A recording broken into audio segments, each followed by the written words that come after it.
Arkadaşlar merhaba. YouTube kanalına hepiniz hoş geldiniz. Bugün sizler için Kanada'da Toronto'dayız. Şu anda Bugünkü'deyiz. Burada arkamda görmüş olduğunuz binayda farklı okullarımızdan bir tane burası olan Greystone College var. Bunu gezeceğiz birazdan. Ama gezmeden önce size burayla ilgili bilgi vermek istedim. Bunun caddesi Toronto'nun downtown merkezinde bulunuyor. Arka tarafında siyah tavuk falan da görebiliyoruz. Aynı zamanda çok büyük ünlü markaların bulunduğu, yemek yerlerinin bulunduğu yer. Ve metroya çok yakın. Hatta metro bir binanın içerisinde alt kattan giriş var. Yani okulunuza girerken veya çıkarken metro dışına çıkmadan yan merdivenleri kullanarak ulaşabiliyorsunuz. Bu da Kanada'da okuyan kişiler için özellikle kışın çok büyük bir avantaj sağlıyor. Aynı zamanda biraz alt katında gene yemek yerleri var. O yemek yerlerinde rahatlıkla yemek yiyip yemeklerinizi hızla getirebiliyorsunuz. Gelin şimdi okulu beraber gezelim.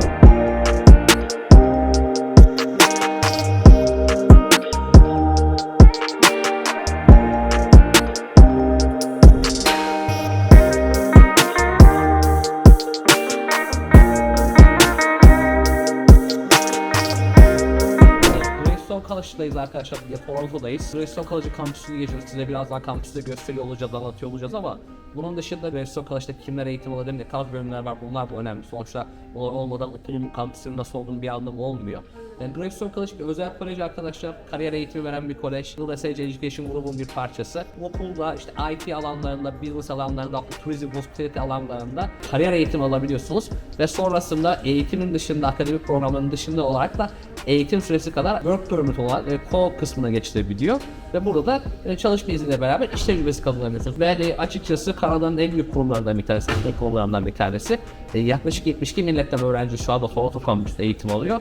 Bu da zaten uluslararası anlamda ne kadar tanımlarını birçok ülkeden öğrenci aldığını göstererek size kanıtlıyor oluyor. Gelip kampüsü beraber gezelim. Önce şu sol tarafımıza doğru bakacak olursak burada bir öğrenciler için student lunch dedikleri öğrencilerin bekleme alanları var. Hemen onun karşısında bilgisayar alanları var. Öğrenciler bu bilgisayar alanlarına gidip burada ödevleri, araştırmalar vesaire falan yapabiliyor. Öyle burada basit yanında burada microwave'ler falan var, mikrodalgalar vesaire var. Öğrenciler burada yemeklerini falan pişirebiliyorlar, sularını içebiliyorlar. Sevan açıp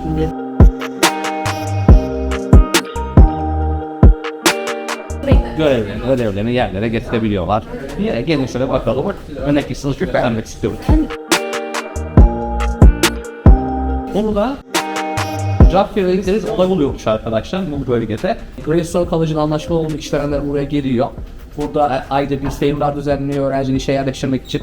Buradaki işverenler işte standlarda oturuyorlar ve öğrenciler işverenlerle birebir görüşme yaparak iş bulmaya, iş almaya çalışıyorlar. Bu şekilde diyebilirim. Burada tabii sağ solda sürekli sınıflar var. Örnek bir tane sınıf göstereceğim.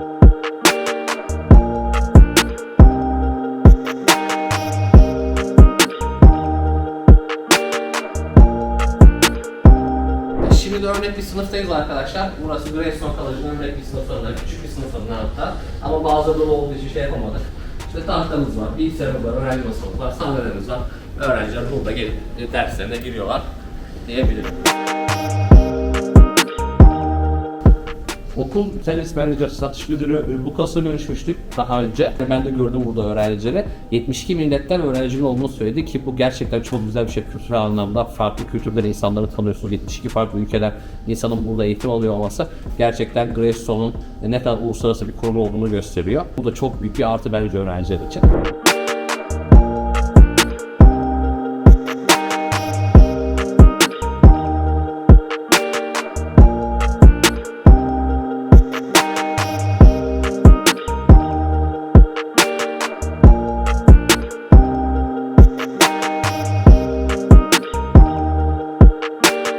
Burada tipik bir Greystone College'ın sınıfını görüyorsunuz arkadaşlar.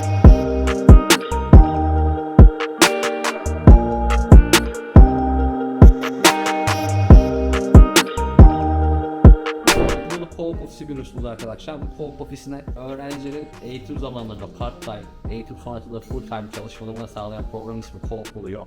Ve burada co-op ofisindeki arkadaşlar bu kısımda öğrencilerin işe girmesini, işe hazırlanmasını, işte CV oluşturmasını, işe nasıl başvuru yapılması gerektiğini, nasıl bir cover letter yazması gerektiğini anlatıyor ve buna göre öğrencileri yönlendiriyor. Co-op ofisinde burada çok aktif olarak çalışıyor arkadaşlar Greystone College'da.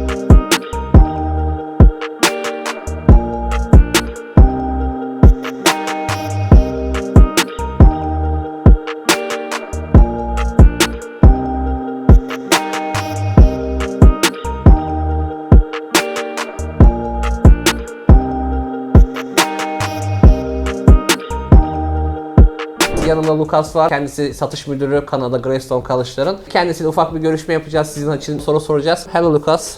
Hey, welcome to Canada. Thank you so much. Can you introduce yourself to us first? Yeah, my name is Lukas Cepero'nun and I'm the sales manager for ILSC Education Group in Canada, which is Greystone College, ILSC, and our partners in the US, ELS. So Lukas, I want to start with the question, that recommendation of yours.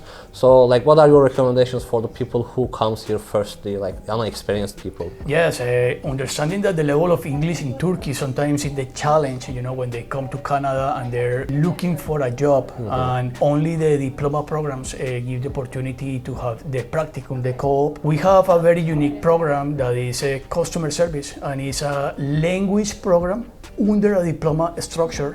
So we give the opportunity to the students to learn English and at the same time work and have a practicum here in Canada. So that program is probably the best start point for Turkish students. Thank you so much. Do you have any other recommendation? Maybe. Well, of course, once we have the language problem or the language solved, I always recommend, depends on the profile of the student.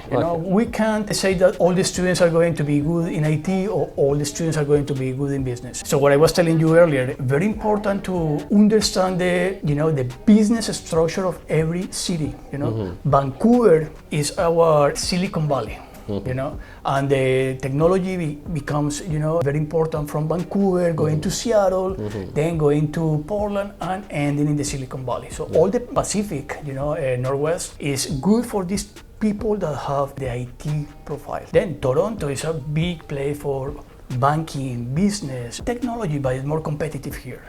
Remember that in Canada, every province is looking for professionals. So you need to understand what province is the best for every single of your students. I got you. So like the work, you said, the students are very curious about the work opportunities in Canada, in Toronto especially. Like, what is the labor market here? Well, the labor market, it is said that in Canada, we need 700,000 people per year to keep the economy moving to the current level. 700,000 is a lot of people. Yes, a lot of people. Yes. The year of the pandemic, there is a shortage because, of course, they couldn't find people to cover those positions.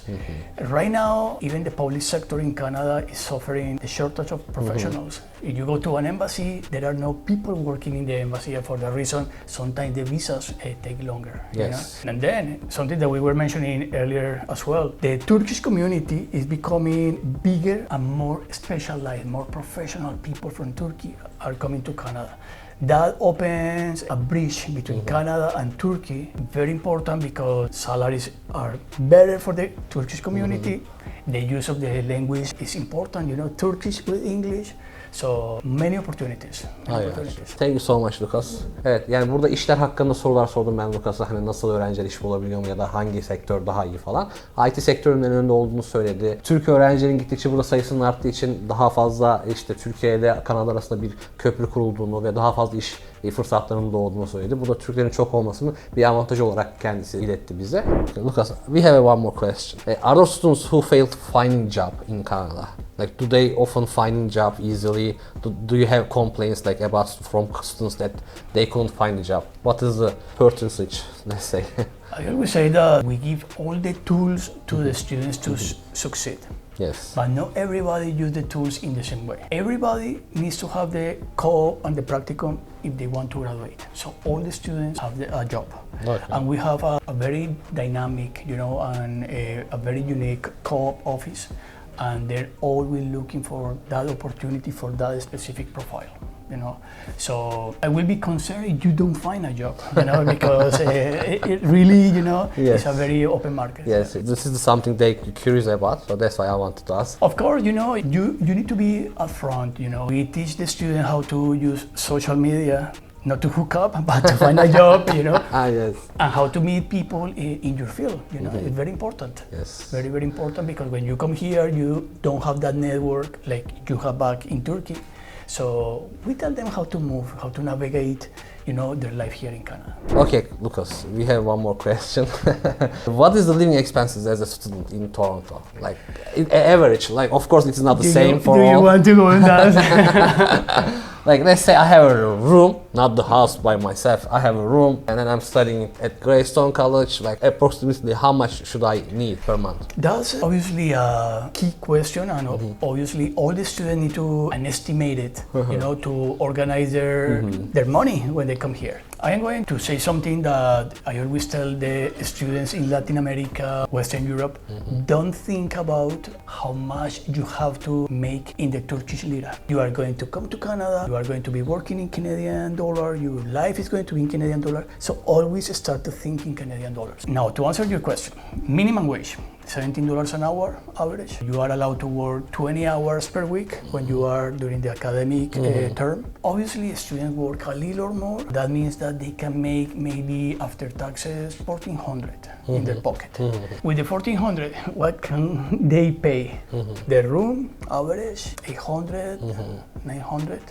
Then transportation card, the TTC that we call the metro, the subway, is $150 Per month? per month. Unlimited trips.